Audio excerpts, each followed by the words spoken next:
जयशंकर साहब ने दौरा किया पेंटागन का। उन्होंने अब जिस तरीके से वार्म वेलकम दिया है, अमेरिकी सेक्रेटरी डिफेंस हैं ऑस्टिन लॉयड, उनके साथ उनकी मुलाकात हुई। ये तमाम के तमाम मामलात तशवीशनाक जरूर हैं। वो जमाना गया, अब जैसे जैसे इंडिया बढ़ रहा लोगों को तकलीफ हो रही। जैसे ही डार्क वेब पे जाएगी तो पाकिस्तान के वो राज जो अफशा नहीं होने चाहिए वो भी अफशा होते हुए नजर आएंगे। बाहर किसी को खुदा रसूल की कसम, इंडिया, अमेरिका, इसराइल, किसी को हमारी नहीं पड़ी। हम किसी के लिए अहमियत ही नहीं रखते, हम किसी के लिए खतरा नहीं, हम खुद अपने लिए खतरा है। जयशंकर साहब इज स्पीकिंग द ट्रूथ, और वहां उनकी जमीन पर रह के उन्होंने सच्चाई बोली। तो दुनिया की दूसरी कौमें कैसे उनको छोड़ेंगी जब आप फकीरों की तरह लोगों से मांगते हैं। पाकिस्तान और अमेरिका के ताल्लुकात, इन दोनों ममालिक को मद्देनज़र रखना चाहिए कि ये एक दूसरे के लिए सूदमंद साबित नहीं हुए बल्कि नुकसान ही हुआ है दोनों ममालिक को इन ताल्लुकात को रखकर। लॉबिंग हम क्यों नहीं कर पाते? चलें आपकी बात मान लेते हैं, उनकी लॉबिंग स्ट्रांग है, हम क्यों नहीं कर पाते लॉबिंग?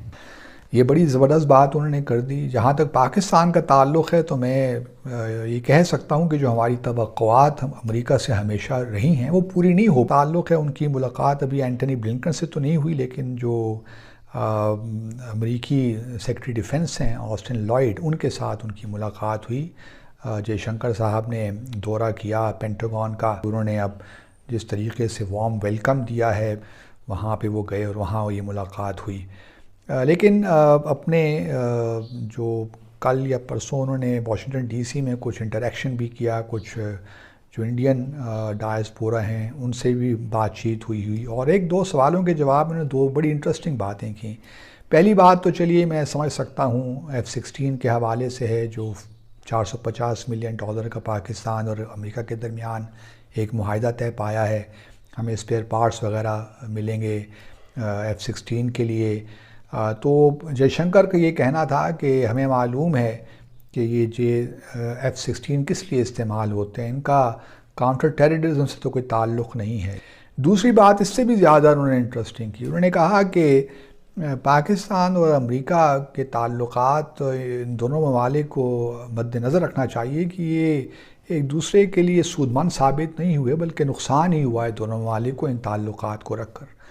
ये बड़ी ज़बरदस्त बात उन्होंने कर दी। जहाँ तक पाकिस्तान का ताल्लुक़ है तो मैं ये कह सकता हूँ कि जो हमारी तवक्कुआत हम अमेरिका से हमेशा रही हैं वो पूरी नहीं हो पाई। मिसाल के तौर पर सोवियत यूनियन जब था और अफ़गानिस्तान में एक कॉन्फ्लिक्ट चल रहा था सोवियत ऑक्यूपेशन के बाद 79 से ऑनवर्ड्स, तो जब ये सोवियत यूनियन कोलैप्स हुआ तो हमारा ख़्याल यही था कि अमेरिका अब अफ़गानिस्तान की भी हेल्प करेगा, पाकिस्तान ने जो नुकसान उठाए हैं उनकी भी हमारी मदद भी करेगा। लेकिन the West led by the US left Pakistan high and dry, literally high and dry. वे जितना भी सारे मसाइल थे, चाहे वो अफ़गान रेफ्यूजीज़ के हों, क्लाशनिकोव कल्चर हो, दहशतगर्दी हो, ड्रग्स के इशू हों, ड्रग ट्रैफिकिंग के तमाम मसाइल पाकिस्तान ने फिर अपने ही वसाइल से उनको डील किया। यूनाइटेड नेशन की जनरल असम्बली की मीटिंग थी जहां पर इंडिया के फॉरेन मिनिस्टर भी मौजूद थे और पाकिस्तान के फॉरेन मिनिस्टर भी मौजूद थे। लेकिन देखने में ये आया कि इंडिया के फॉरेन मिनिस्टर को काफ़ी ज़्यादा एप्रिसिएशन मिली, ख़ास तौर पे उनकी फॉरेन पॉलिसीज़ को लेकर और कोरोना के दौरान जो उन्होंने वैक्सीन की मैन्युफैक्चरिंग की उसको लेकर। लेकिन पाकिस्तान की आवाम से ये बात करेंगे, ये जानेंगे कि आखिर क्या वजह है कि इतने बड़े लेवल पर, इतने बड़े प्लेटफॉर्म पर इंडिया के फॉरेन मिनिस्टर को अप्रिशिएट किया गया। इवन ये भी बातें हुई मुख्तलिफ कंट्रीज़ के फॉरेन मिनिस्टर्स की तरफ से, मुख्तलिफ कंट्रीज़ के रिप्रेजेंटेटिव्स की तरफ से कि इंडिया को यूनाइटेड नेशन का परमानेंट मेंबर भी बनाया जाए। यूनाइटेड नेशन की जनरल असम्बली की मीटिंग थी, वहाँ पर इंडिया के फॉरेन मिनिस्टर भी मौजूद थे, पाकिस्तान के फॉरेन मिनिस्टर भी मौजूद थे। इंडिया के फॉरेन मिनिस्टर को बहुत अप्रिशिएट किया गया और पाकिस्तान के फॉरेन मिनिस्टर की बात की जाए तो इंटरनेशनल लेवल पर आप छोड़ें, खुद पाकिस्तानियों ने वहाँ पर एहतजाज किया कि यहाँ पर फ्लड की कंडीशन है और आप वहाँ पर असम्बली जो मीटिंग्स हैं वो अटेंड कर रहे हो। आपको क्या लगता है कि हमारी फॉरेन पॉलिसीज़ में कोई कमी है इंडिया के मुकाबले में एज़ कम्पेयर टू? देखें, आपने बहुत अच्छा सवाल किया है और इसी का जवाब आपके पास भी है, ठीक है कि नहीं। वो सबसे पहली बात है कि आप तो देखें हमारे पास होता है, लेकिन हम बोलेंगे तो इश्यू होगा, आप बोलेंगे मैं तो वही बताने लगा हूँ, आपके चैनल की वसात बता रहा हूँ, ये 22 करोड़ वाम के लिए बता रहा हूँ, ठीक है कि नहीं। जब आपकी जेब पॉकेट बड़ी होगी तो हर आदमी आपकी इज्जत करेगा, ठीक है कि नहीं। जब आप कमीने होंगे, दूसरों से मांगते होंगे, फिर हर आने वाला जाने वाला आदमी आपकी इज्जत नहीं करेगा। ये पाकिस्तानी वाम जो है 22 करोड़ की वाम है, यहाँ की 5वीं बड़ी कंट्री है आबादी, चंद लोगों ने इस मुल्क को यह माल बनाया हुआ है। चंद लोगों ने तकरीबन उसमें ब्यूरोक्रेसी किया, दूसरे किया। कम से कम 2 लाख आदमी ने इस मुल्क को लूट के खा रहे हैं। 2 लाख भी आप ज्यादा बता रहे हैं। 2 लाख ले जाएं, उसमें सरकारी लोग आ जाएंगे, उसमें दूसरे आ जाएंगे, सियासतदान आ जाएंगे। सियासतदान 20,000 से ऊपर नहीं है, 50,000 से ऊपर नहीं है, ठीक है। उनके नीचे जो टीम काम करती है उसको मिला लेंगे तो ये 2 लाख के करीब चले जाते हैं, ठीक है कि नहीं। सबसे पहली बात ये है कि ये लोग गलत नहीं है, हम लोग गलत हैं कि हम इन्हें लाते हैं। हम आज एक चीज़ का किसी जगह पे बैठ के कहेंगे ये काम हमने नहीं करना, ठीक है, वो किसी की मजाल ही नहीं है ये काम हो सके, ठीक है कि नहीं।